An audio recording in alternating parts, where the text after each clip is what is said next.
Hey guys, let me tell you something that might completely change the way you think about the early 20th century. Specifically, that brief, glowing sliver of time we call the Edwardian era. When most people think of the years between 1901 and the start of the Great War, they picture these sun-drenched garden parties, women in enormous hats carrying lace parasols, and men in stiff high collars playing cricket on perfectly manicured lawns.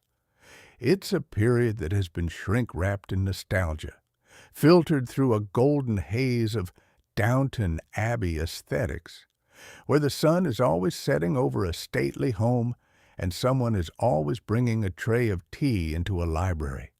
And look, if you were a duke with 10,000 acres and a heating bill covered by tenant farmers, maybe it was a bit like that. But what if I told you that for the vast majority of people living through those years, the reality of surviving a single British winter was less about elegance and more about a relentless, grinding, and often highly scientific battle against the damp and the dark? This is the boring story of Edwardian winters.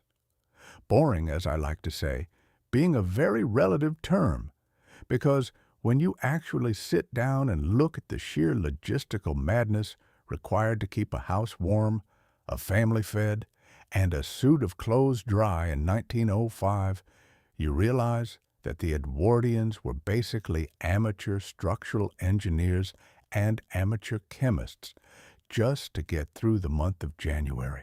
It was a time when the old world of the Victorians, the world of smoky coal fires and drafty stone, was crashing head first into the new world of electricity, central heating, and the internal combustion engine. But that transition wasn't smooth. It was messy, it was expensive, and it created this weird hybrid way of life where you might have a telephone in the hallway, but you were still breaking a layer of ice off your wash basin in the morning because the insulation in your bedroom was effectively non-existent. So let me set the stage for you. The Edwardian era officially began with the death of Queen Victoria in 1901 and ended, more or less, with the assassination of Archduke Franz Ferdinand in 1914.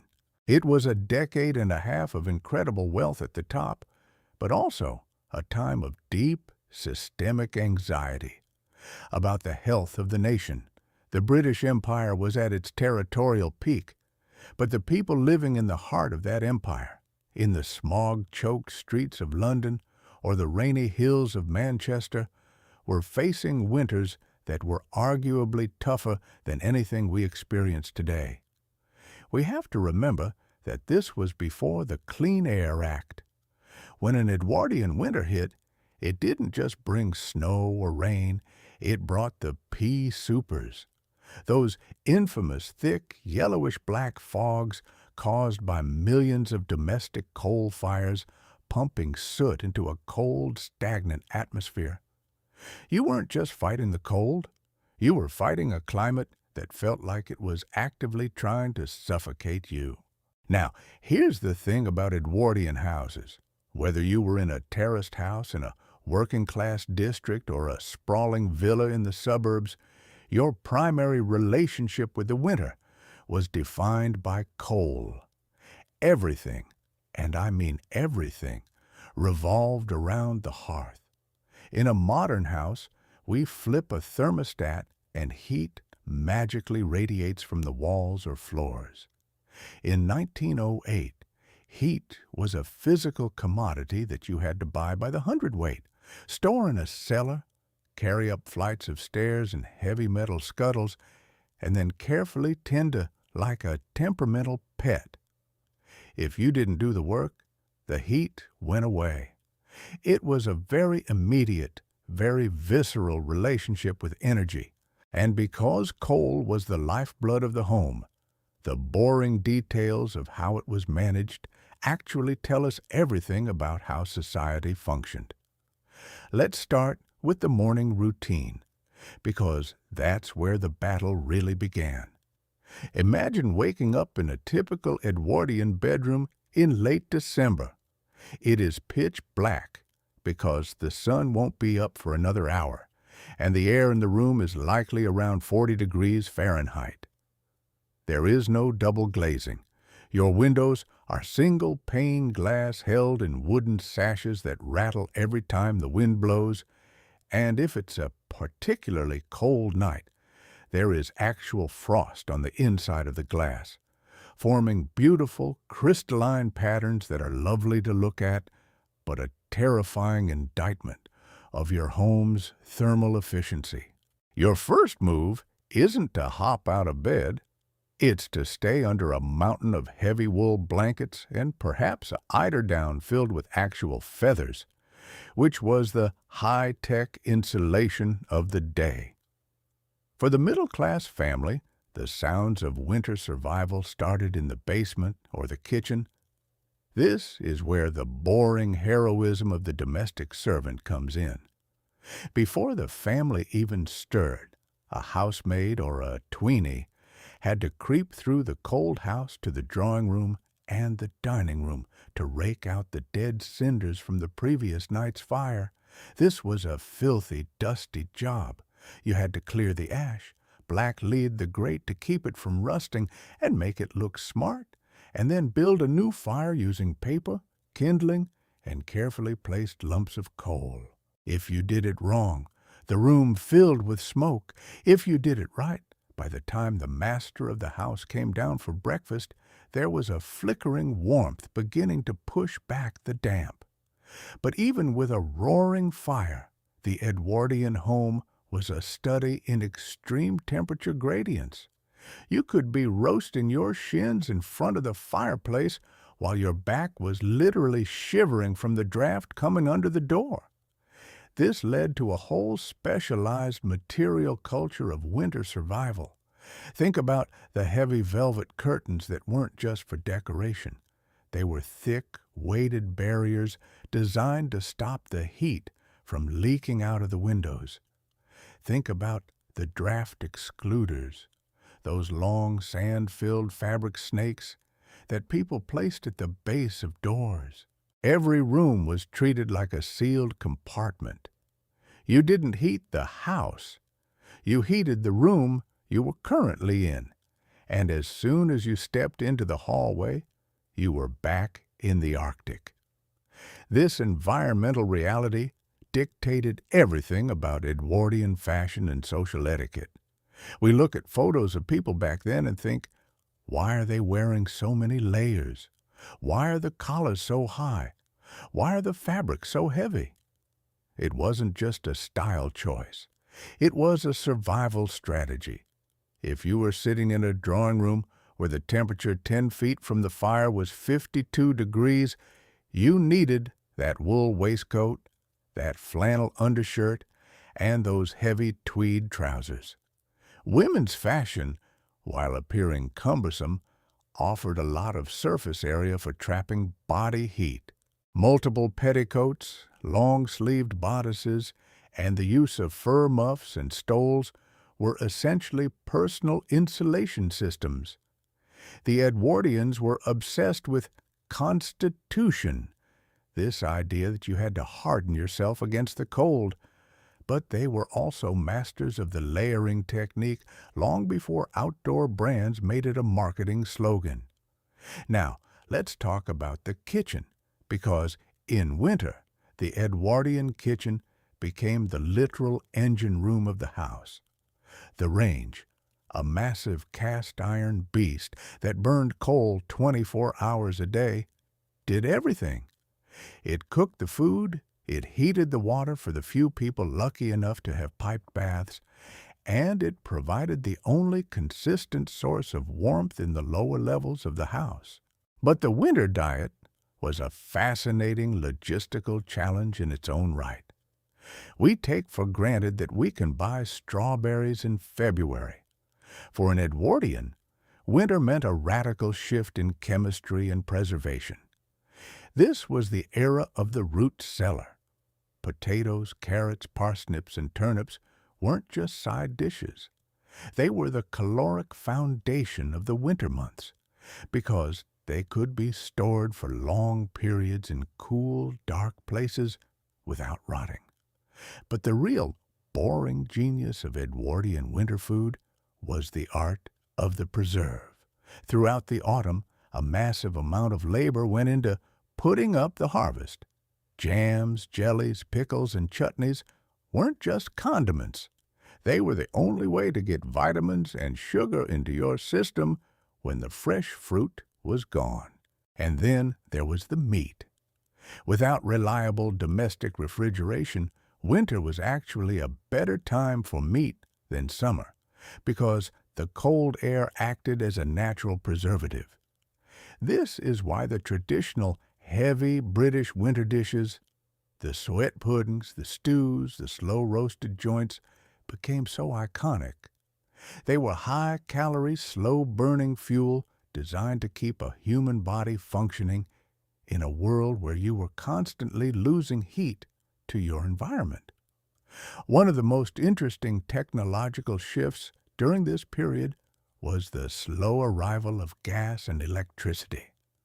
In the early 1900s, gas lighting was common in cities, and it actually provided a tiny bit of supplemental heat, though it also consumed oxygen and left a thin layer of oily soot on everything. But electricity was the new kid on the block. If you were very wealthy, you might have early electric heaters, but they were terrifyingly inefficient and often dangerous, looking more like a toaster for your feet than a modern space heater. Most people stuck with the coal fire because it was a known quantity. However, the Edwardians were starting to experiment with the idea of central heating, using a boiler in the basement to pump hot water through cast iron pipes. If you go into an old Edwardian house today and see those massive, ornate radiators with the floral patterns cast into the iron, you're looking at the cutting edge of 1905 technology. They were status symbols as much as they were heaters. Having a radiator in your hallway meant you were modern, forward-thinking, and, most importantly, rich enough to pay someone to keep a massive boiler running all day. But what about the people who didn't have servants or villas? For the working class in the Edwardian slums, winter was a completely different beast. In a crowded tenement in East London or the back-to-backs of Birmingham, coal was expensive. Sometimes it was bought by the bucketful because that was all a family could afford. In these environments, the boring details of survival were even more ingenious. You didn't have the luxury of a fire in every room. You had one fire, usually in the kitchen or the main living space, and everyone huddled around it. At night, you didn't have hot water bottles, which were a luxury item. You might have used a brick that had been heated in the oven and wrapped in an old flannel rag to keep your feet from freezing in bed. The pea super fogs I mentioned earlier were a legitimate public health crisis that peaked during these winters. Because everyone was burning low-quality soft coal, the sulfur dioxide in the air would mix with the moisture in the London damp to create a literal sulfuric acid mist. It was thick enough that you couldn't see your hand in front of your face. There are accounts of people walking off the edges of canal docks because they couldn't see the water, or omnibuses having to be led by a man on foot carrying a flaming torch. If you were an Edwardian with a weak chest, a winter fog wasn't just an inconvenience, it was a potential death sentence.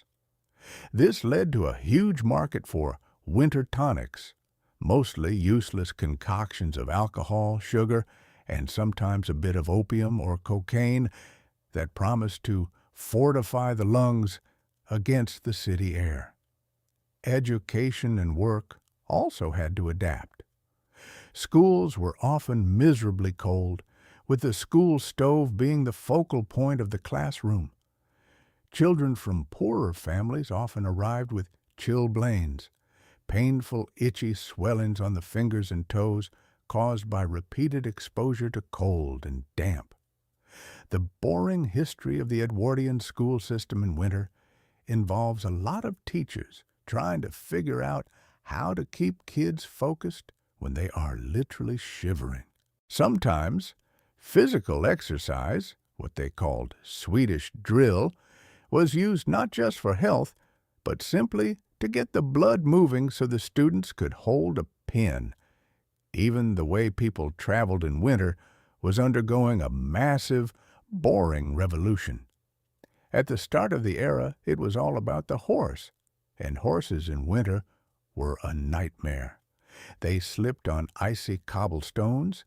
They needed massive amounts of dry fodder when the grass was gone, and their waste, combined with the mud and melting snow, created a slushy, freezing slurry on the streets that soaked through even the best leather boots. But by 1910, the motor car was becoming a more frequent sight. Early cars were notoriously bad in the cold. Their engines would freeze, the oil would become as thick as molasses, and most of them were open-topped, meaning the driver and passengers had to dress like polar explorers just to go 10 miles. The development of the closed car and the anti-freeze chemicals we take for granted today were born out of the sheer frustration of Edwardian gentlemen who wanted to use their new toys in January without getting pneumonia. Let's look at the concept of the winter social season. For the upper classes, winter wasn't just a time to hide, it was a time to perform. Since the country house season was mostly an autumn and spring affair, winter often saw the elite retreating to London or migrating to the French Riviera. But if you stayed in England, the boring social logistics were fascinating. How do you host a dinner party for 20 people when it's snowing outside? You needed a literal army of people behind the scenes. You needed stable hands to deal with the guests' horses and carriages in the freezing cold. You needed footmen to stand in drafty hallways to welcome guests.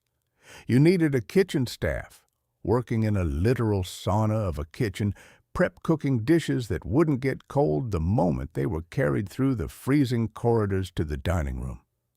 This is why the silver dome, or the cloche, became so essential. It wasn't just for flair, it was a heat retention device.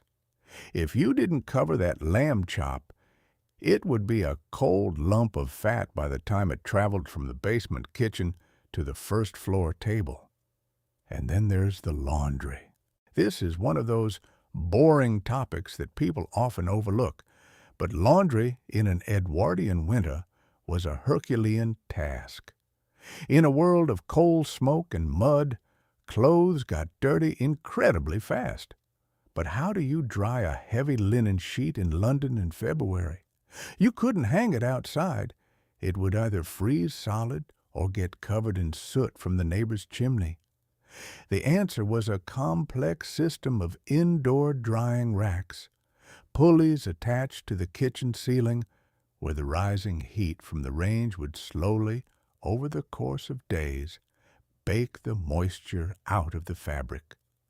The smell of damp wool and drying linen was the background scent of every Edwardian home during the winter months. It was a constant struggle against the damp, a word that appears in Edwardian diaries with the same kind of dread that we might use for the plague. Damp meant mold, it meant ruined wallpaper, it meant joint pain, and it meant a house that never quite felt clean. But it wasn't all misery. The Edwardians were also the people who turned winter into a commercialized holiday. They took the Victorian foundations of Christmas and turned them into a massive retail and social phenomenon. The development of the department store, places like Selfridge's, which opened in 1909, changed how people experienced the season. These stores were some of the first buildings to have really effective, large-scale heating and electric lighting. For a person living in a dim, coal-heated flat, walking into a brightly lit, warm department store in December must have felt like stepping into a spaceship. It was a curated version of winter, full of artificial snow and festive displays that provided a psychological escape from the gray reality outside.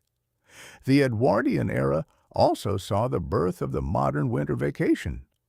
Before this, travel was for the very few, but with the expansion of the railways and the grand hotels, the middle classes started heading to the Alps for skiing and ice skating. This was the era when St. Moritz became a thing. The boring part of this is the technology of the trains, how the railway companies had to develop steam heating systems for the carriages so that passengers didn't arrive at their destination as human icicles. They used the excess steam from the locomotive and piped it through the floors of the cars. It was a breakthrough that made long-distance winter travel not just possible, but comfortable. Back in the domestic sphere, the boring history of Edwardian winter survival also includes the evolution of personal hygiene. We often wonder how people stayed clean when a bath involved hauling gallons of water from a range to a tin tub. The answer is they didn't, at least not by our standards. Winter was sponge bath season. You washed the essential parts with warm water and soap at a washstand, but the idea of a full-body soak was a rare luxury. To combat the lack of washing, the Edwardians relied on underlinen, white cotton or linen layers worn next to the skin that could be boiled and bleached. This acted as a barrier, protecting the expensive, heavy outer woolens from body oils and sweat. It was a functional, multi-layered system that worked surprisingly well, even if the lack of daily showers would make a modern person recoil. What's truly fascinating is how the Edwardians viewed the winter as a test of character.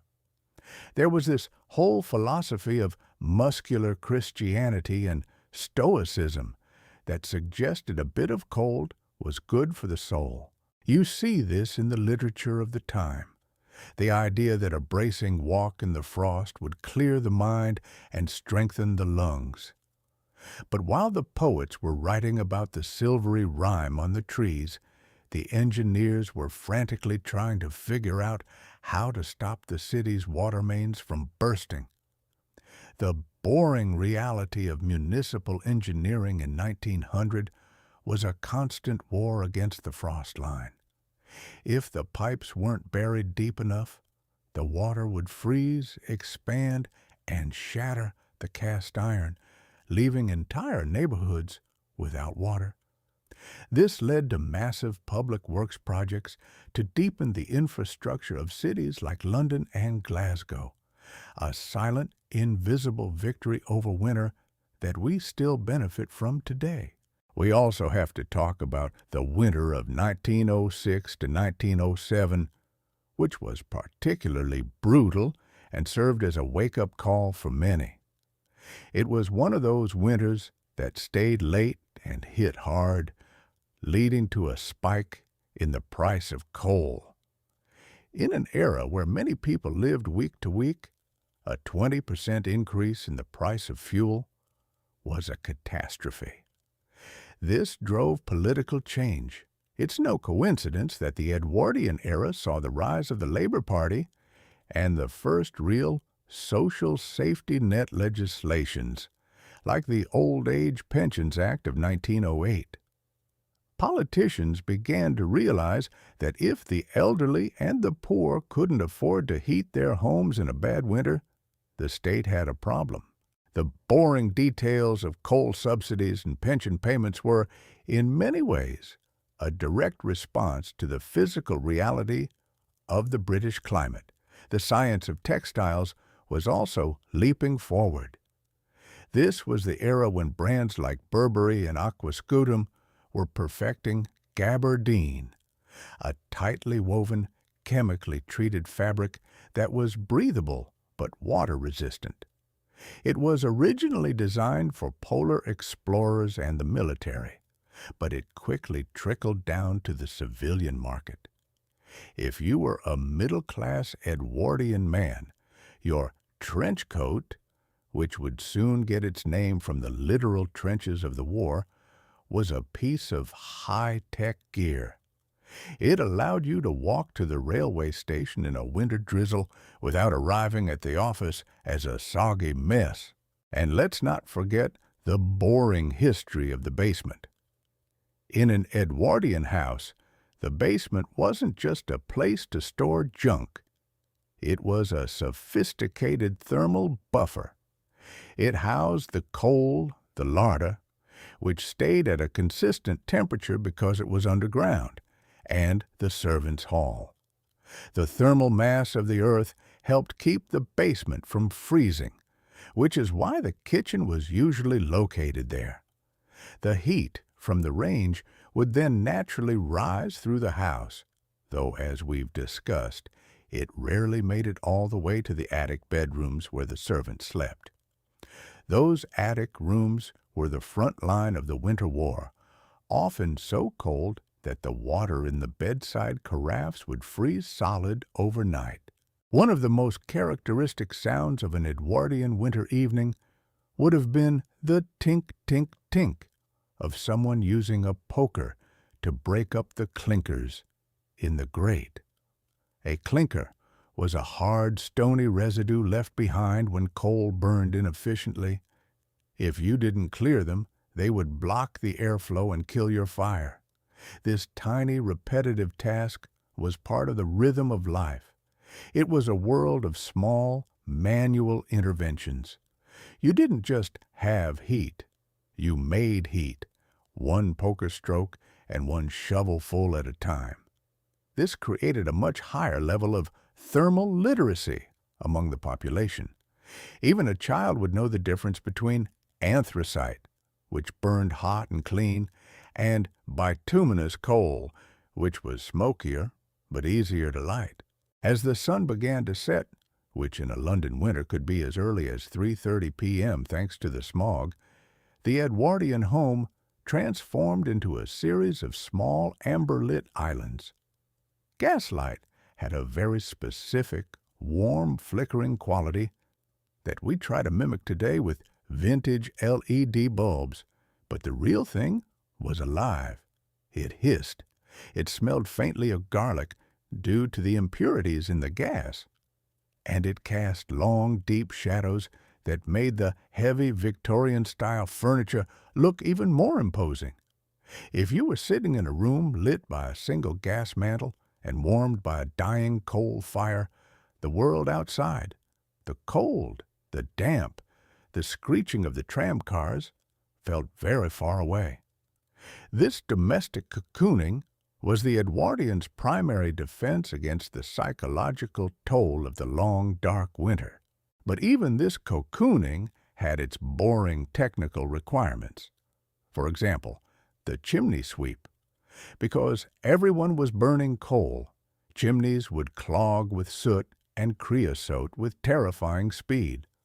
A chimney fire, where the soot inside the flue ignites, was a major cause of house fires. So the regular arrival of the sweep, with his long, flexible brushes and his soot-covered clothes, was a vital part of the winter maintenance cycle. It was a dirty, low-status job, but the sweep was arguably as important to the safety of an Edwardian street as the fire brigade. The way Edwardians dealt with the dark part of winter is also worth a look. This was the peak of the ghost story tradition. There's a reason why M.R. James and Algernon Blackwood were so popular during this time.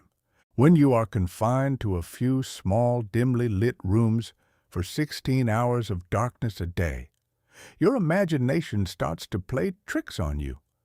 The boring reality of poor lighting and heavy curtains created the perfect atmosphere for a culture obsessed with the supernatural. Reading aloud by the fireside wasn't just a quaint hobby. It was one of the few ways to pass the time when the outside was effectively off limits due to the weather and the lack of streetlights. Another boring but essential winter survival tool was the earthenware bed warmer. Before the rubber hot water bottle became cheap and ubiquitous, these were heavy ceramic jugs filled with boiling water and plugged with a cork. They were heavy, they were awkward, and if the cork leaked, you'd wake up in a puddle of scalding water, but they were the only thing that made getting into a freezing bed tolerable. In a large house, the warming of the beds was a scheduled event, with servants moving from room to room with these ceramic heaters about an hour before the family retired. As we move deeper into the boring details of the season, we have to look at how the Edwardians handled the winter blues. They didn't have SAD lamps or vitamin D supplements, but they did have a very firm belief in the tonic. This often took the form of fortified wines, sherry, port, or Madeira, which were consumed in significant quantities during the winter months. The idea was that the warmth of the alcohol would literally heat the blood. While we know now that alcohol actually lowers your core body temperature by dilating peripheral blood vessels, the Edwardians swore by it. A glass of port by the fire wasn't just a treat, it was seen as a medicinal necessity for surviving the damps of January. The infrastructure of food delivery was another winter miracle of the time. Think about the milkman or the coalman. These men worked in conditions that would make a modern delivery driver quit on the spot. They were out in open carts, in sub-zero temperatures, navigating horses over icy roads, all to ensure that the basic caloric and thermal needs of the city were met. The coalman, in particular, was the unsung hero of the winter. He carried 100-pound sacks of coal on his back, often up narrow stairs or down into dark cellars day after day in every kind of weather.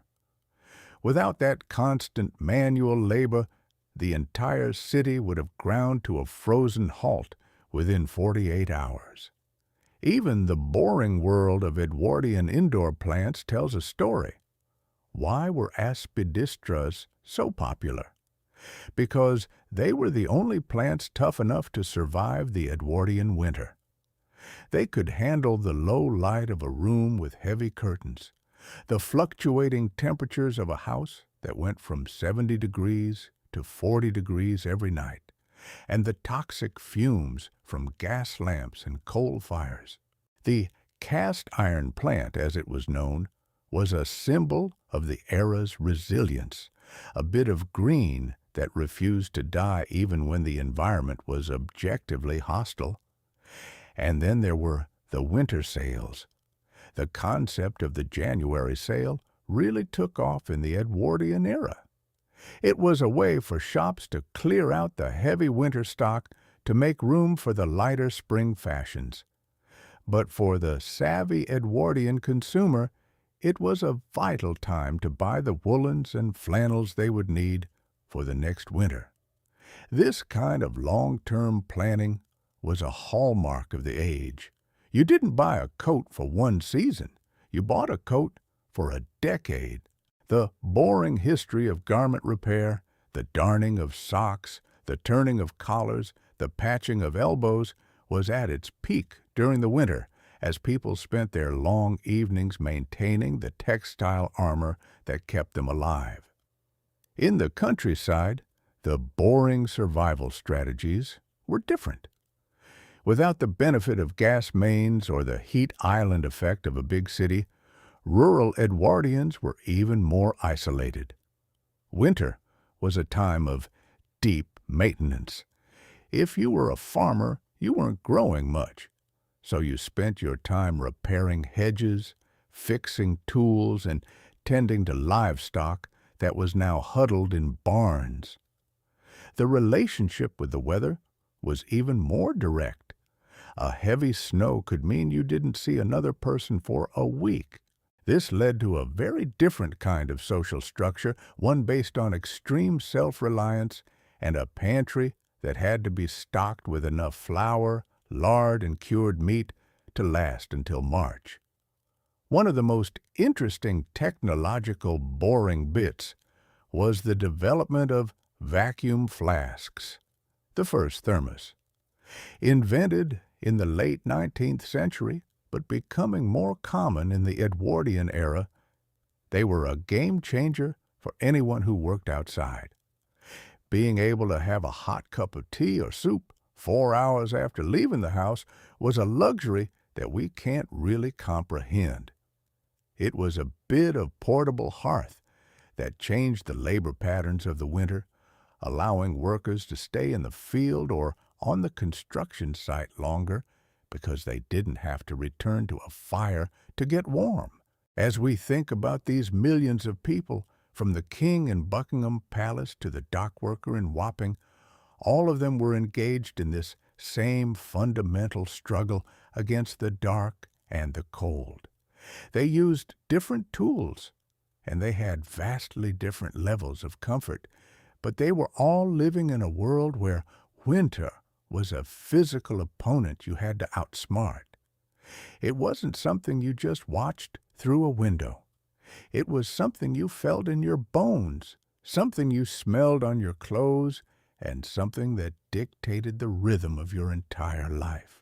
The Edwardians didn't just survive the winter, they engineered their way through it, creating a world of heavy fabrics, complex coal management systems, and calorie-dense diets that allowed them to build the modern world while their bedroom windows were covered in ice.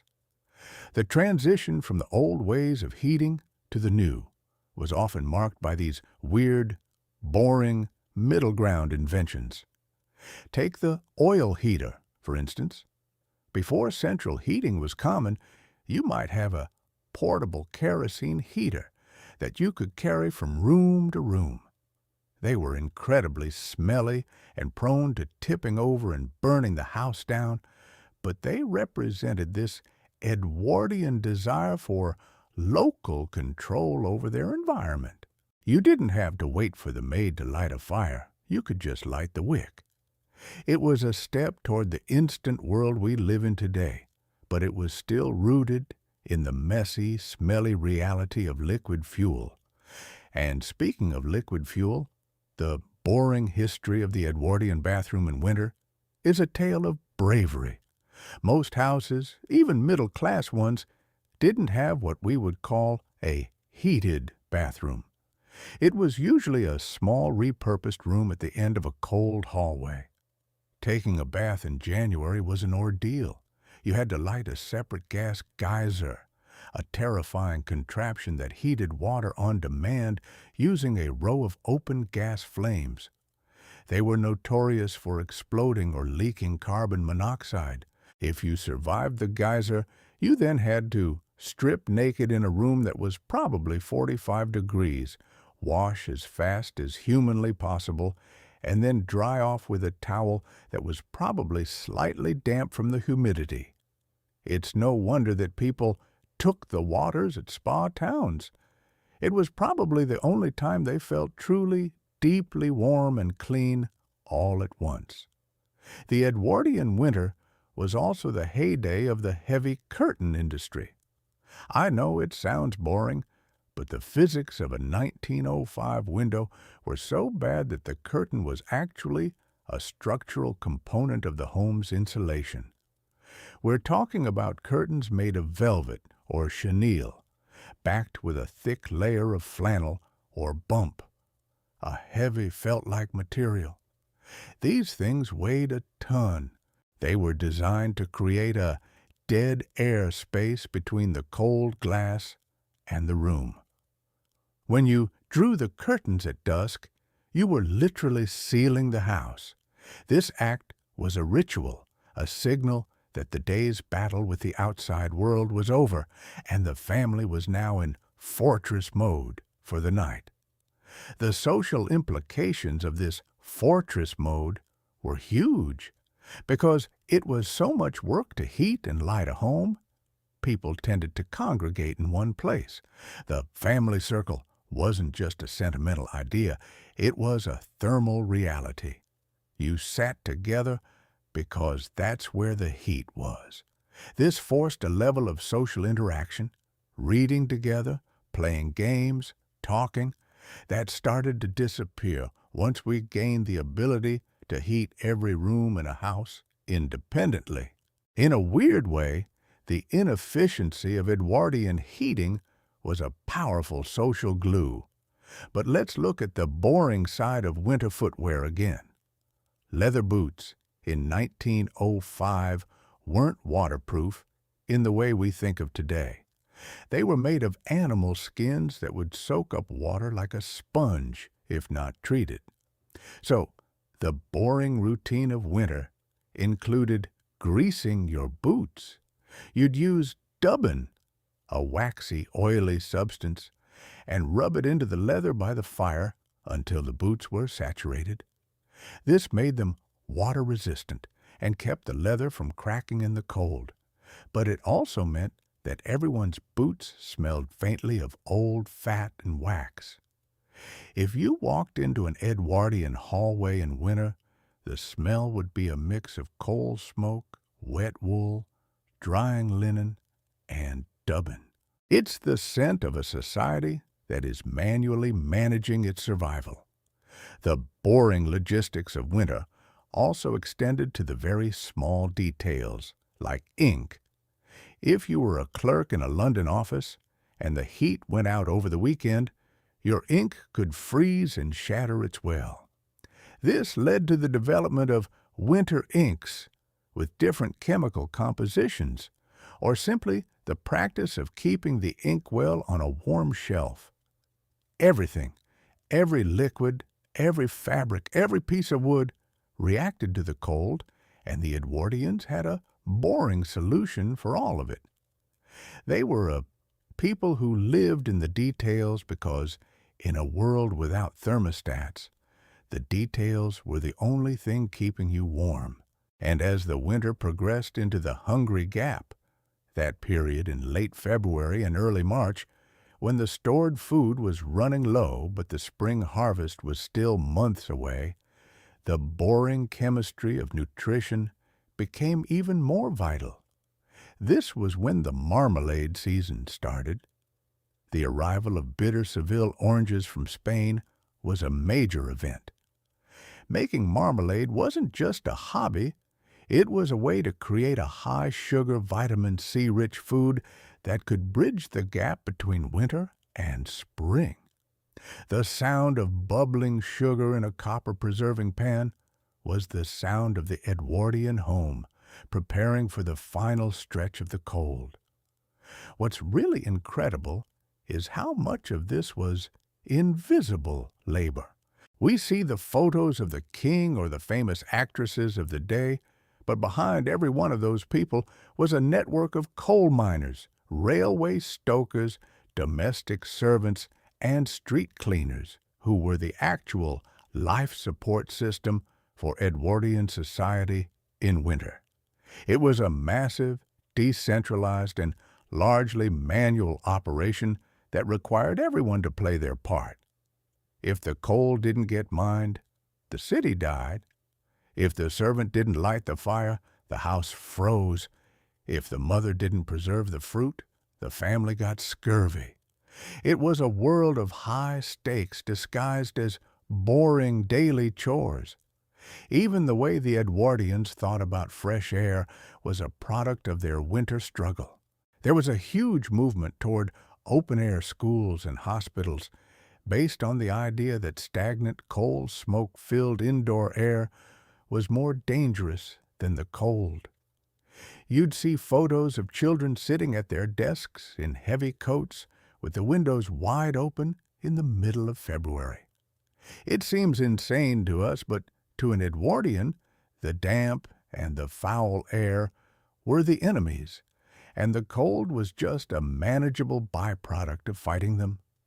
This philosophy led to some of the most boring but important architectural features of the time, like the ventilating brick and the complex systems of air flues designed to keep oxygen moving through a house without letting too much heat escape. As we look at the transition from the Edwardian era into the modern age, we see that we've traded effort for infrastructure. We don't have to think about the coalman or the chimney sweep or the dubbing of our boots because we've automated and digitized our survival. But there's something fascinating about a period where everyone had to be a bit of a scientist, a bit of an engineer, and a bit of a stoic, just to make it to April. The Edwardians didn't just inhabit their homes, they operated them. They were the pilots of their own domestic environments, constantly adjusting valves, checking fuel levels, and monitoring the weather like a ship's captain in a storm. And so, as the winter of 1910 turned into the spring of 1911, the cycle would begin again. The cleaning of the grates, the storing of the heavy blankets, the spring cleaning that was actually an attempt to remove a winter's worth of coal dust from every surface in the house. It was a relentless cycle, a boring, repetitive, and entirely necessary battle that defined what it meant to live in the early 20th century. When we look back, we shouldn't just see the lace and the tea parties. We should see the smoke, the ash, the heavy wool, and the incredible quiet ingenuity of a people who knew exactly what it took to stay warm in a cold, damp, and beautiful world that was just on the verge of changing forever. The sophistication of their survival was hidden in the most mundane places, like the way a cellar was organized or the specific blend of coal used in a kitchen range. And once you start looking for those details, the boring history of the Edwardian winter becomes a master class in human adaptation and the sheer will to keep the home fires burning, no matter how thick the fog or how deep the frost. And that brings us to the actual structural reality of the Edwardian home, because you can have all the coal in the world and the best blankets money can buy, but if the house itself isn't working with you, you're basically just heating the great outdoors. When we think of Edwardian architecture, we often think of those beautiful red brick terraces or the grand, sprawling country estates with their ornate gables and stained glass accents. They look solid. They look like they were built to last 1,000 years. But from a thermal perspective, an Edwardian house was essentially a giant decorative chimney. These houses were designed to breathe, which is a polite way of saying they were incredibly drafty. You have to remember that this was an era before cavity wall insulation, before double glazing, and certainly before anyone had ever heard of a vapor barrier. The walls were usually solid brick, 2 or 3 layers thick, which has a decent amount of thermal mass but is terrible at actually stopping the transfer of cold. Once a brick wall gets cold and stays cold, it starts to act like a giant ice block, radiating that chill right into the parlor. So, survival in the winter wasn't just about the fire in the grate. It was about the constant low-stakes war against drafts. If you walked into a middle-class Edwardian home in January, the first thing you'd notice, besides the smell of coal smoke and damp wool, would be the sheer amount of heavy fabric everywhere. We tend to think of Victorian and Edwardian decor as just being cluttered or fussy because they liked the aesthetic, but a lot of that clutter was actually functional insulation. Take the heavy velvet curtains, for example. These weren't just for privacy or to show off how much fabric you could afford. They were thick, floor-to-ceiling barriers designed to create a pocket of still air between the freezing glass of the window and the rest of the room. In the winter, these curtains would be drawn the moment the sun began to dip, which, in a British December, is basically mid-afternoon. Then you had the portieres. If you're not familiar with the term, a portiere is just a heavy curtain hung over a doorway. In the Edwardian mind, a door was a weakness. Even when closed, cold air would whistle through the gaps in the frame or under the threshold. So you'd hang a thick piece of tapestry or velvet over the door to catch those drafts. It gave the rooms a muffled, quiet, almost subterranean feeling. And the floors? You wouldn't see a bare floorboard if the family could help it. Layer upon layer of rugs, often with thick felt padding underneath, were laid down to stop the cold air from rising up through the gaps in the floorboards from the ventilated crawl space or the cellar below. It was a multi-layered defense system. Every heavy tablecloth, every decorative screen, every tapestry on the wall was doing its part to keep the heat from escaping through the porous skin of the house. But the real heart of the winter struggle happened in the basement, or the lower ground floor, if the house was trying to be fancy. This was the domain of the coal cellar and the furnace, if the house was lucky enough to have one of the early central heating systems. Now, central heating in the Edwardian era wasn't the set-it-and-forget-it luxury we have today. If you had radiators, they were often these massive, ornate, cast-iron beasts that took 3 hours to get warm and stayed hot for 6 hours after the fire went out. They groaned and hissed and clanked like there was a ghost trapped in the pipes. But even with radiators, most homes still relied on individual fires in every room because the early systems were notoriously uneven. You might have a hallway that was a tropical 80 degrees, while the bedroom at the end of the hall remained a brisk 45. This created a very specific kind of internal geography within the house. During the height of winter, the living map of an Edwardian home shrank. Families didn't really use the whole house. They migrated. They huddled in the rooms that were easiest to keep warm, usually the dining room or a small morning room, while the formal drawing room, the one with the high ceilings and the big, beautiful, freezing cold windows, was shut off entirely, its furniture shrouded in dust sheets to keep the soot off. It was a form of domestic hibernation. You lived in the pockets of warmth and treated the hallways as transition zones where you moved as quickly as possible, usually while wrapped in a shawl or a heavy dressing gown. And let's talk about the dressing gown for a second, because the Edwardian winter wardrobe was a feat of engineering in itself. If you were an Edwardian woman, your winter look started long before anyone saw your dress. It started with layers of wool or silk and wool blend underwear. The combinations, a sort of one-piece union suit, were the baseline. Over that, you'd have a corset, which, despite its reputation for being uncomfortable, actually provided a very solid layer of core insulation. Then came the flannel petticoats. A well-prepared woman might wear 2 or 3 of these, creating a sort of bell-shaped insulator around her legs.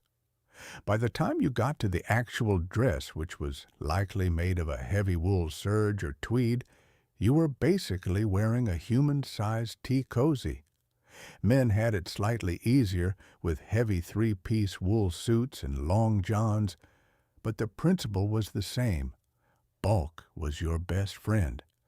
This necessity for layers extended even to the leisure activities of the winter. Think about the classic Edwardian image of a family sitting around the hearth. It looks cozy, right? But the reality was a bit more lopsided, because the heat came from a single point, the fireplace. You were constantly playing a game of rotate the human. Your front would be toasted, bordering on scorched, while your back remained stubbornly chilled by the drafts creeping in from the hallway. This is why high-backed chairs were so popular. The wing-back chair wasn't just a stylistic choice. Those wings were specifically designed to trap the heat of the fire around your head and shoulders while shielding you from the cold air circulating behind you. It was a piece of furniture acting as a personal microclimate, but what happened when you had to leave the circle of the fire? What happened when it was time to go to bed? This was perhaps the most perilous journey of the Edwardian day. Most bedrooms didn't have a fire lit in them unless someone was seriously ill. The cost of coal and the labor required to carry it up 3 flights of stairs, light the fire, watch it, and then clean the grate. The next morning meant that for the average middle-class family, the bedroom was a frozen tundra. To survive the night, you relied on the stone hot water bottle. These weren't the floppy rubber ones we have today. They were heavy ceramic crocks that you'd fill with boiling water from the kitchen range. You'd wrap them in a piece of old flannel and slide them into the bed about an hour before you intended to climb in. The bed itself was a mountain of textiles. You'd have a feather mattress on top of a standard mattress for extra insulation from below, followed by linen sheets, several heavy wool blankets, and finally a thick eiderdown or quilt. Climbing into an Edwardian bed in midwinter was like entering a cave. You had to move carefully so as not to disturb the pocket of warm air you were trying to create, and God forbid you touched a part of the sheet that hadn't been pre-warmed by the hot water bottle. It was like touching dry ice. People often wore nightcaps, not because they looked charming, but because you lose a tremendous amount of heat through your head, and when the room temperature is hovering near freezing, a silk or wool cap was the only thing keeping you from waking up with a numb nose. Now, while the middle class was worrying about the thickness of their curtains and the temperature of their water bottles, the working class was facing a version of winter that was significantly more brutal. In the crowded tenements of London's East End or the industrial terraces of Manchester and Leeds, the boring details of survival were much grittier. For many families, coal wasn't something you bought by the ton to be stored in a cellar. It was something you bought by the pennyworth in a small sack.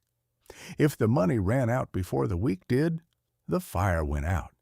And when the fire went out in a damp, poorly built brick tenement, the walls didn't just get cold, they got wet. Condensation was the great enemy of the poor. The moisture from cooking, breathing, and drying clothes, because where else would you dry them, would hit the freezing walls and turn into a layer of slime that eventually bred black mold. This is where the boring history of winter overlaps with the history of public health. The winter cough wasn't just a nuisance.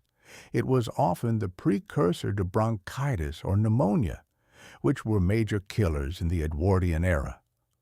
To combat the cold, working-class families would often crowd into a single room, usually the kitchen, as that's where the only heat source was. They'd sleep together for warmth, sometimes 4 or 5 to a bed.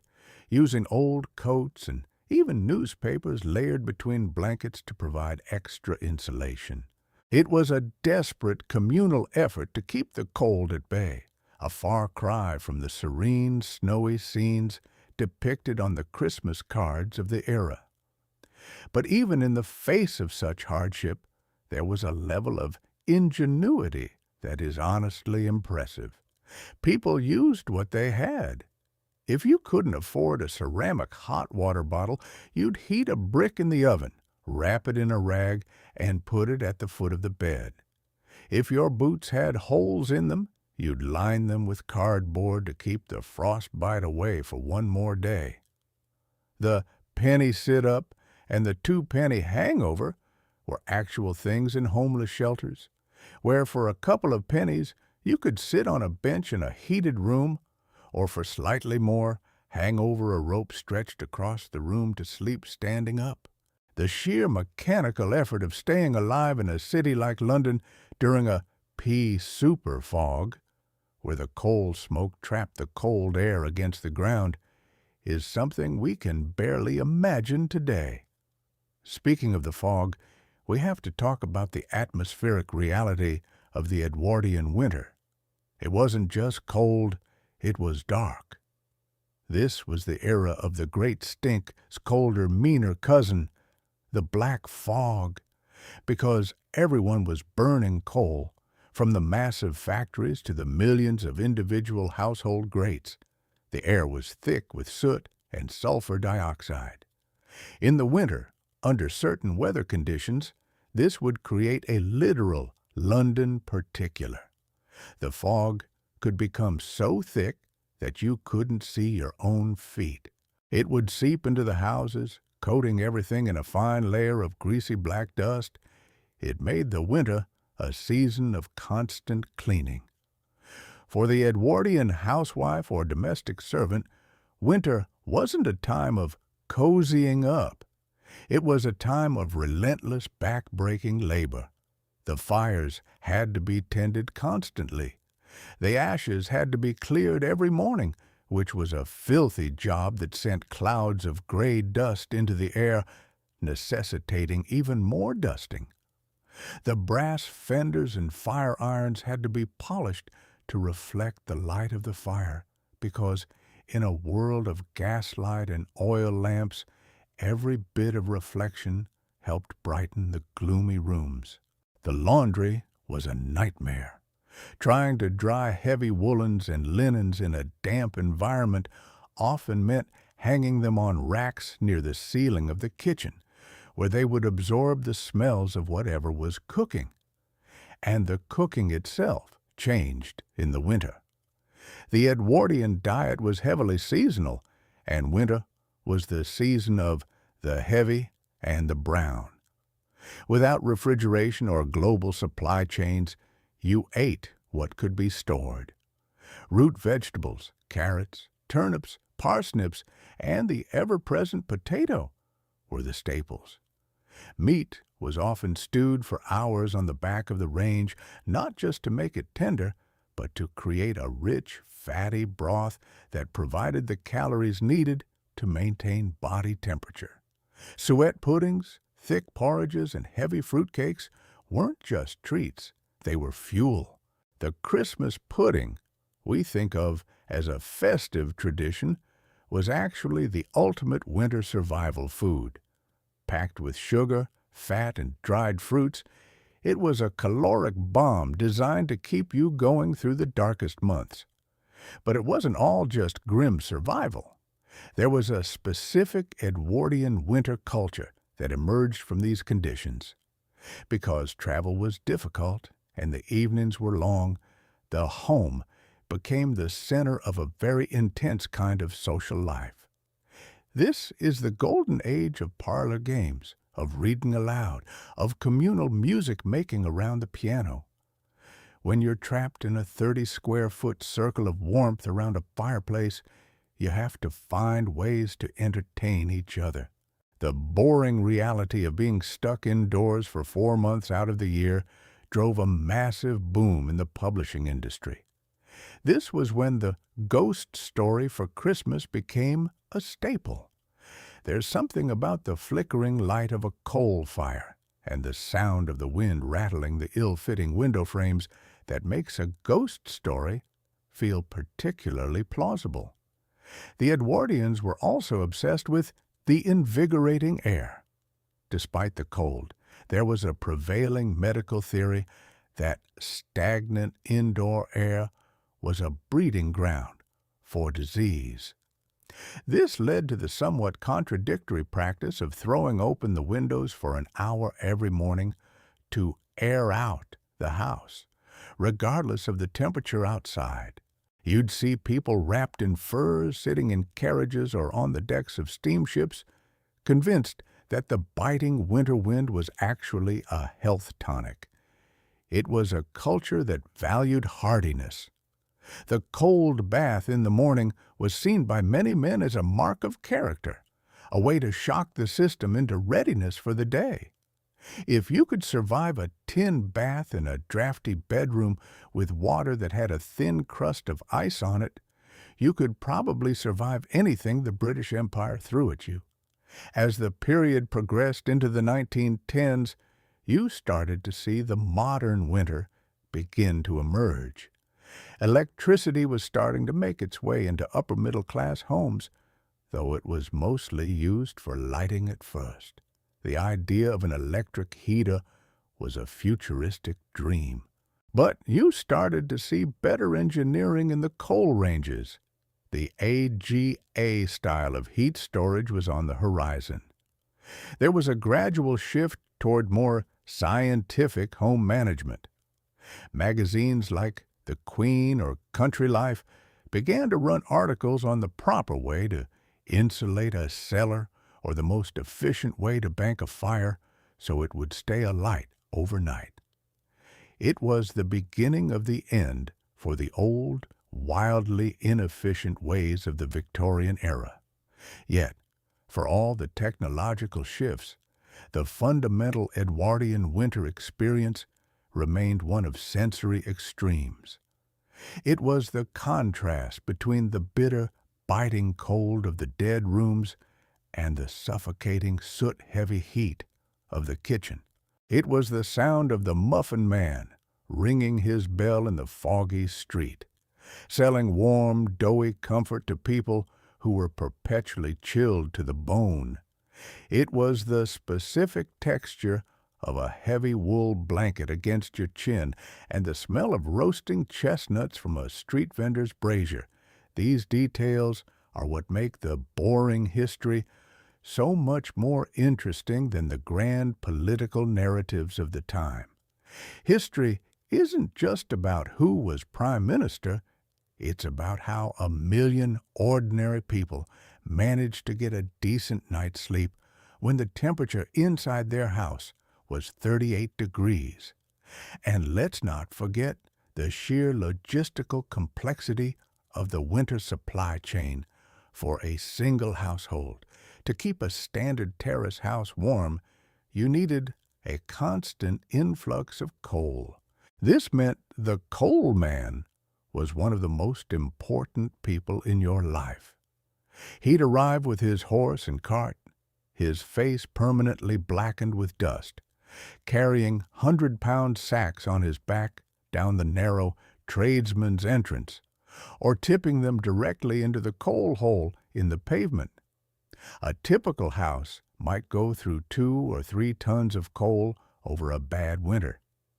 Think about the manual labor involved in that, not just for the coal man, but for the servant or the homeowner who then had to shovel that coal from the cellar into scuttles, carry those scuttles to every room in the house, and then reverse the process with the ashes. It was a never-ending cycle of movement. This constant movement actually helped keep people warm. If you were a servant in an Edwardian house, you weren't sitting by the fire. You were running up and down stairs, scrubbing floors, hauling water, and polishing furniture. The physical exertion provided its own heat. It was the leisured classes, who actually suffered the most from the cold because they were the ones sitting still in those drafty drawing rooms. This is why you see so many photographs of Edwardian ladies draped in indoor furs, little stoles or muffs made of fox or mink that they wore even while sitting at the dinner table. It wasn't just a fashion statement, it was a survival strategy for the sedentary. The gardens, too, went into a specific kind of Edwardian lockdown. This was the era of the winter garden, or the conservatory for those who could afford it. The conservatory was a fascinating architectural middle ground, a room made entirely of glass that was supposed to bring the beauty of nature indoors. But in reality, it was a nightmare to heat. During the day, if the sun was out, it might be pleasantly warm, but the moment the sun went down, the heat vanished. To keep the exotic ferns and palms alive, you had to have a dedicated boiler system just for the conservatory. For the less wealthy, the winter garden was just a collection of hardy evergreens, holly, ivy, and yew, that provided the only bit of color in a landscape that was otherwise shades of brown, gray, and black. The transition from late autumn into early winter was marked by the laying in of stores. It wasn't just coal, it was the winter larder. You'd see jars of pickled onions, preserved eggs, kept in a bucket of water glass or sodium silicate to seal the shells, and sacks of flour and sugar. The goal was to minimize the number of times you had to go out into the weather. In rural areas, a heavy snowfall could cut a village off for days. So self-sufficiency wasn't a hobby. It was a necessity. The boring act of checking the seals on 100 jars of plum jam was actually a critical part of the family's winter defense fund. As the winter deepened into January and February, usually the hardest months, the social atmosphere shifted. The initial excitement of Christmas and the New Year faded, replaced by the long slog. This is where the Edwardian character, with its emphasis on stoicism and duty, really came to the fore. You didn't complain about the cold, you just put on another sweater and got on with it. There was a sense of pride in enduring the elements. But you can see the cracks in that stoicism if you read the diaries of the time.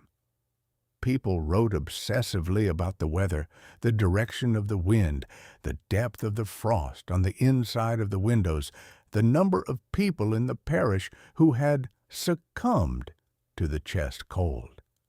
Even the way people talked changed in the winter. The fireside chat isn't just a metaphor, it was a literal necessity. Because you were huddled so close together, the tone of conversation became more intimate, more hushed. You couldn't have a grand, sweeping argument across a room when everyone was clustered within a 6-foot radius of the grate. The winter was a time of secrets, of shared stories, and of a very specific kind of domestic bonding that happened because you were, quite literally, tied to the hearth. But what about the light?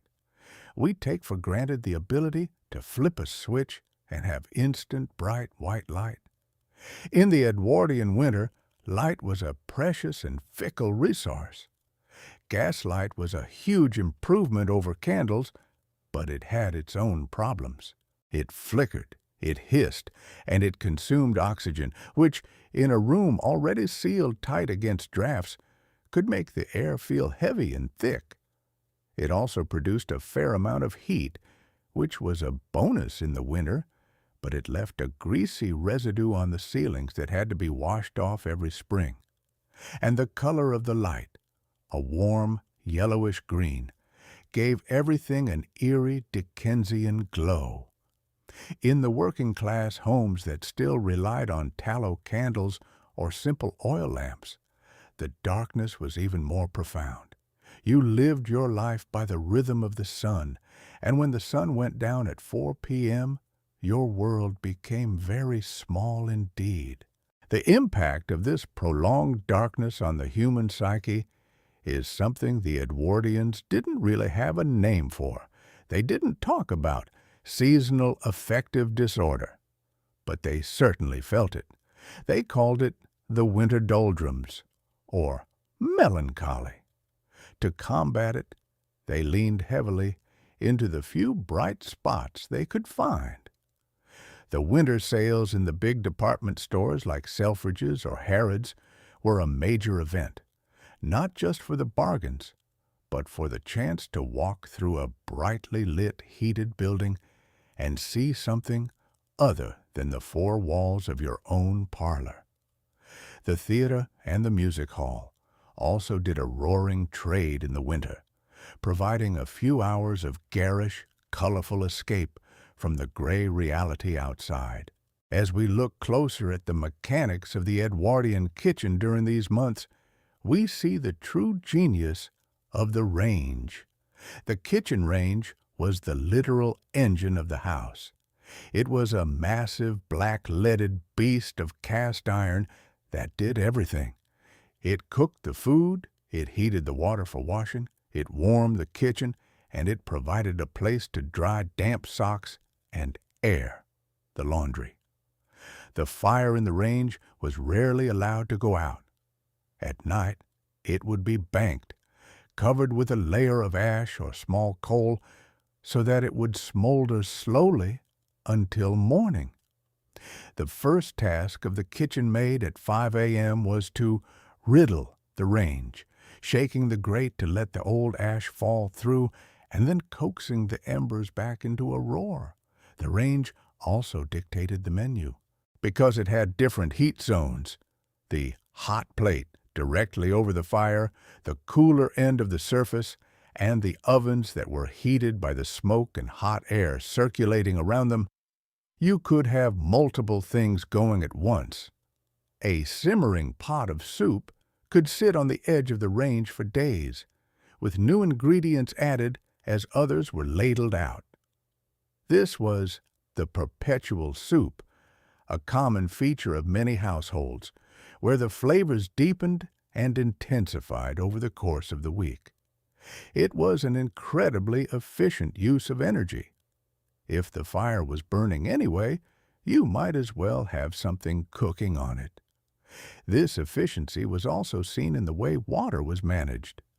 Before the widespread adoption of gas geysers or electric immersion heaters, hot water was a luxury. Most ranges had a side boiler, a small tank of water built into the side of the stove. As the fire burned, it heated the water. But this tank only held a few gallons, which meant that a full bath was a major undertaking that required everyone in the house to coordinate. You didn't just hop in the shower. You planned your bath, usually once a week, and you made sure you were the first one in the water while it was still hot.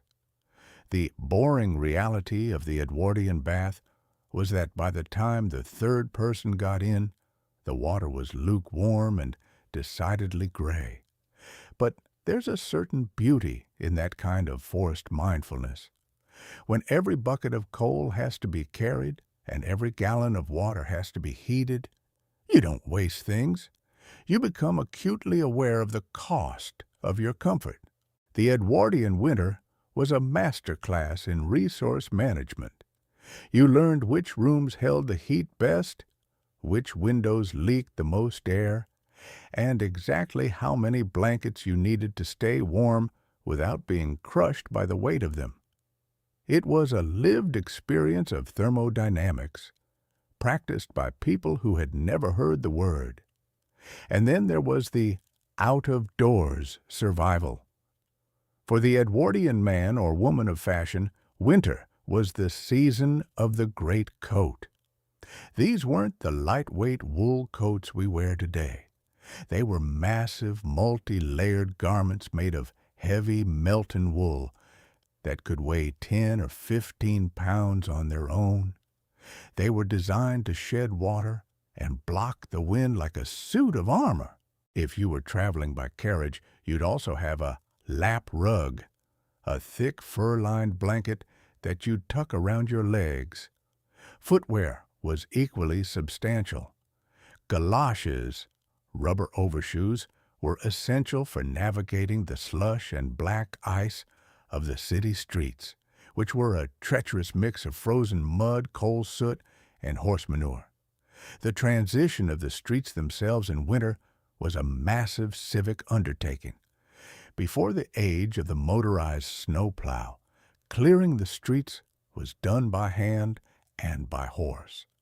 Armies of casual laborers would be hired after a heavy snowfall to shovel the main thoroughfares, piling the snow into massive white and gray mounds along the curbs. In London, the salt and sand mixture we use today was in its infancy. Instead, they often used clinker, the gritty burnt remains from industrial furnaces, to provide traction on the ice. Walking down an Edwardian street in February was a crunching, sliding, messy experience. But even in the mess, there was a sense of order. The crossing sweeper, often a young boy or an old man, would stake out a section of the street and keep a path clear of slush and manure for pedestrians, hoping for a ha'penny tip for his trouble. It was a microeconomy born entirely of the winter weather, and at night the lamplighter would make his rounds with his long pole, bringing a flickering amber life to the foggy avenues. These are the figures that populated the Edwardian winter: the coal man, the crossing sweeper, the lamplighter, all of them cogs in a massive, human-powered machine designed to keep the city functioning when the mercury dropped. As we move deeper into the boring details of the domestic sphere, we have to look at the linen cupboard. In the winter, the linen cupboard was the most important storage space in the house, second only to the coal cellar. This was where the winter weights were kept: the heavy flannel sheets, the thick wool rugs, the night clothes that were twice as thick as the summer versions. There was a specific ritual to changing the house for winter. It wasn't just about pulling out the coats. It was a total transformation of the interior environment. The light, airy muslins of summer were replaced by heavy damasks and velvets. The summer covers on the furniture were removed to reveal the darker, warmer upholstery underneath. It was like the house itself was putting on its winter coat. And the smells, oh, the smells of an Edwardian winter were distinctive. It wasn't the cinnamon and pine of a modern Christmas. It was more complex, more industrial, and more organic. It was the sharp, acrid tang of sulfur from the coal fires, the smell of wet dog that came from damp wool coats drying near a heat source, the heavy, sweet scent of floor wax and furniture polish, and the constant underlying aroma of cooking, the smell of roasting meat, boiling cabbage, and toasted bread that seemed to permeate the very walls. In a well-to-do house, this might be tempered by the scent of potpourri or dried lavender, but the dominant note was always the fire. The fire was the center of everything. It was the source of life, the source of light, and the source of endless work. But it was also the source of a very specific kind of peace. There's a reason the Edwardians were so obsessed with the hearth and home. When the world outside is a frozen, foggy, soot-stained void, the flickering orange glow of a well-tended fire isn't just a comfort, it's a victory. It's a sign that, for today at least, you have won the battle against the elements. You have food in the larder, coal in the cellar, and enough blankets to see you through the night. But the victory was always temporary. The fire would eventually burn down, the hot water bottle would eventually grow cold, and the sun if it appeared at all, would set all too soon. This cycle of effort and reward, of labor and rest, is what defined the boring history of the Edwardian winter. It was a season of constant quiet maintenance. It was the art of the small adjustment, adding a log to the fire, tucking in a draft excluder, stirring the stew, or lighting another candle. And in those small adjustments, you can see the entire world of the early 20th century, a world that was tough, disciplined, and incredibly resourceful, even when it was just trying to keep its toes warm. If you look at the manuals of housewifery from the era, books like Mrs. Beeton's Book of Household Management, which was still the Bible for many Edwardian homes, you see pages and pages dedicated to the winter problem. There were instructions on how to thaw a frozen pipe, very carefully, with hot cloths, never aflame, how to prevent the milk from freezing, keep it in the coolest part of the kitchen but not the larder, and how to cure a winter cold, usually involving some combination of mustard plasters, hot gruel, and staying in bed behind a closed curtain. These manuals weren't just advice, they were survival guides for a domestic battlefield. One of the most interesting aspects of these guides is the focus on economy. Even for the middle class, winter was expensive. The cost of coal, the cost of candles and gas, the rising price of food when the local supply dried up, it all added up. A good Edwardian housewife was someone who could maintain the appearance of comfort while ruthlessly cutting corners behind the scenes. She knew how to stretch a roast to last 3 days, how to darn a wool sock so it would last another season, and how to make do and mend long before that phrase became a wartime slogan. The boring history of winter is also the history of accounting, of balancing the family budget against the relentless demands of the thermometer. This sense of making do extended to the children of the house. For an Edwardian child, winter was a season of enforced quiet, because you couldn't play outside in the damp and the dark, and because the nursery was often one of the coldest rooms in the house. Children spent a lot of time underfoot in the warmer parts of the home. This led to the popularity of quiet hobbies, stamp collecting, embroidery, building models out of wood or paper, and the magic lantern shows that were the precursor to the cinema. It was a time of internal development, of imagination fueled by the flickering shadows on the wall, but the outdoor world still held a certain magic for them. If the ice was thick enough, there was skating on the local pond, a communal event that brought together people from all walks of life. The sound of metal blades on ice, the sight of people in their heavy coats and mufflers gliding through the mist, the smell of roasted potatoes sold by a vendor on the bank, these were the moments that broke the monotony of the long, dark season. It was a brief, freezing celebration of the cold itself, a way to turn the enemy into a playground. And yet, always, the cold returned. The walk home from the pond with numbing fingers and toes was a reminder of the structurally cold reality of their lives. You'd get back to the house, and the first thing you'd do, even before taking off your coat, was head for the fire. You'd stand there, letting the heat soak into your heavy woolens until they started to steam, a literal thawing out process that was as much a part of the winter routine as eating or sleeping. This leads us to a deeper look at the medical reality of the season. We've touched on the winter cough, but the Edwardians were also deeply concerned about the blood. There was a belief that the blood became sluggish in the winter, and to counteract this, they consumed tonics and purgatives. Sulfur in molasses was a common winter remedy, supposed to purify the system. They were also big believers in the liniment, oily, pungent liquids that were rubbed into the skin to stimulate circulation. The smell of camphor and eucalyptus was the official scent of the Edwardian sick room.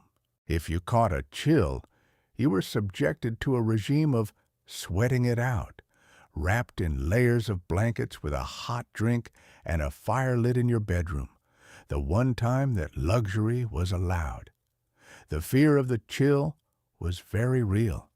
In an era before antibiotics, a simple cold could quickly turn into something life-threatening. This is why the Edwardians were so obsessed with wrapping up. The muffler wasn't just a scarf. It was a protective barrier for the throat and chest. The chest protector, a piece of quilted silk or flannel worn under the shirt, was a standard part of winter underwear. They treated the cold like a physical assailant, something that was actively trying to get into your body. And in a way, they were right. The cold was a constant pressure, a relentless force that found every crack in the house and every weakness in the immune system.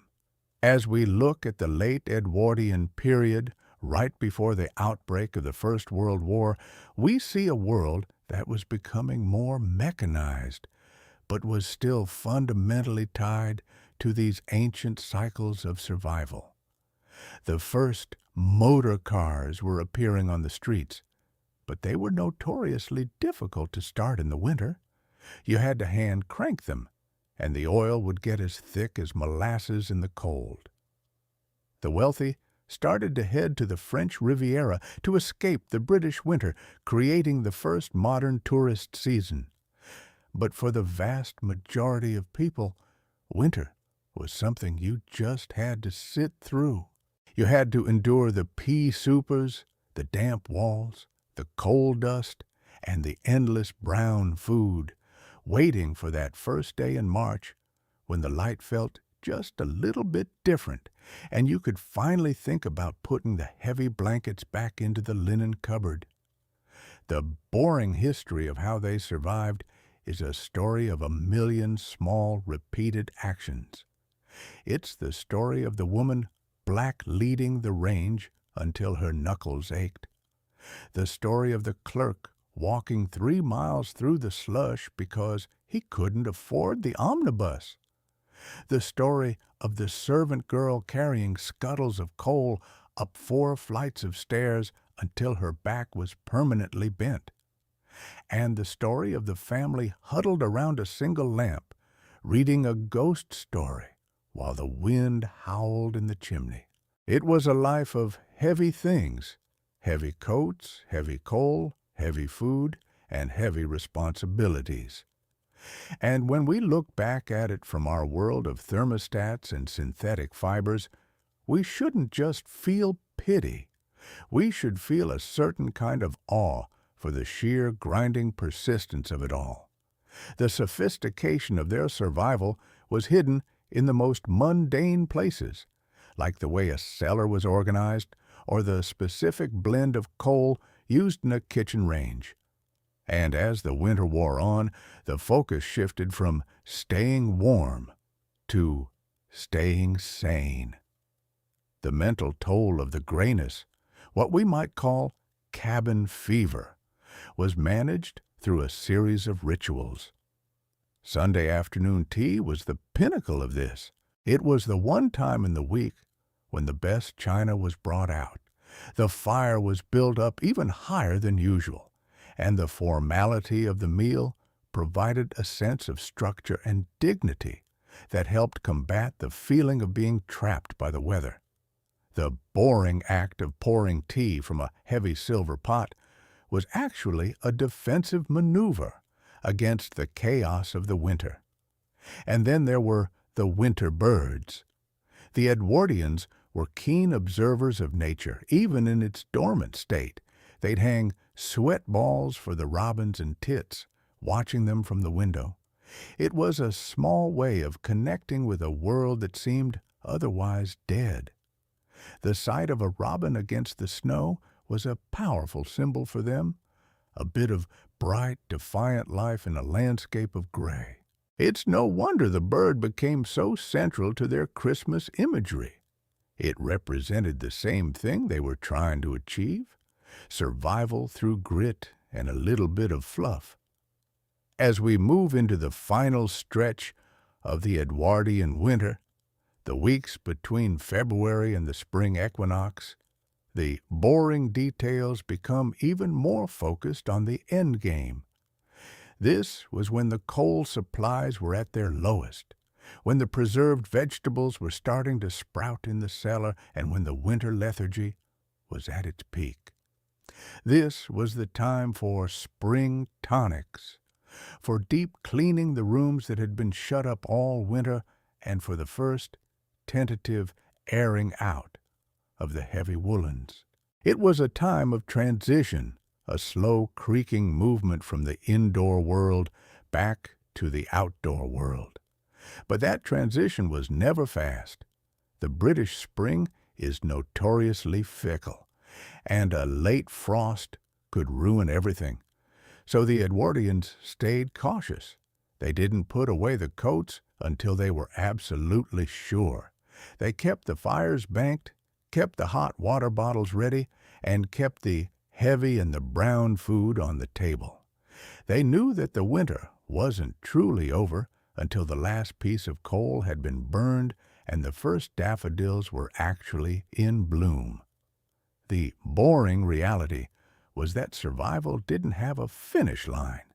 It just had a season that eventually, slowly, painfully gave way to the next. The structural integrity of the home was also a major point of concern during these final months. A winter's worth of damp could do serious damage to a house. You'd see rising damp creeping up the walls, dry rot in the floorboards, and saltpeter, that white crusty stuff, blooming on the bricks. The boring history of home maintenance in the spring was actually a desperate attempt to repair the damage the winter had done. It involved repointing the bricks, repainting the window frames, and replastering the damp patches. The house, like its inhabitants, had to be made whole again after its long battle with the cold. And what about the lighting? As the days finally started to lengthen, the reliance on gaslight and oil lamps decreased. But the habit of the dark remained.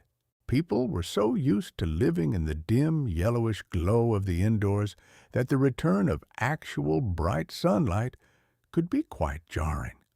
It showed up all the dust, all the soot, and all the wear and tear that the winter had hidden. This is the hidden origin of the spring clean. It wasn't just a tradition. It was a necessity driven by the fact that you could finally see how dirty your house actually was. The winter had been a time of hiding. The spring was a time of revealing.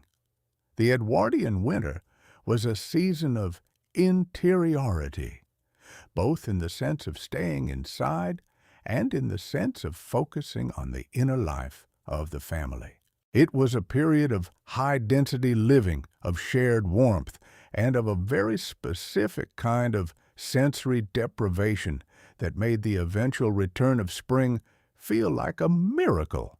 When we look at the boring details of their lives, the coal scuttles, the flannel petticoats, the stone water bottles, and the heavy curtains, we're looking at the tools of a very specific kind of human endurance.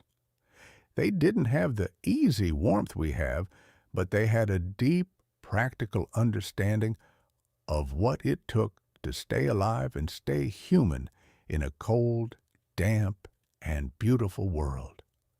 As the long slog of February gave way to the fickle hope of March, the Edwardian household began its slow, methodical shift. The heavy curtains were taken down and beaten in the garden to remove the soot, a task that required 2 or 3 people and a lot of upper body strength. The rugs were hauled out and draped over lines hit with wicker carpet beaters until the air was thick with the dust of the last 4 months. This wasn't just cleaning. It was an exorcism of the winter. Every strike of the carpet beater was a blow against the darkness and the cold that had held them captive.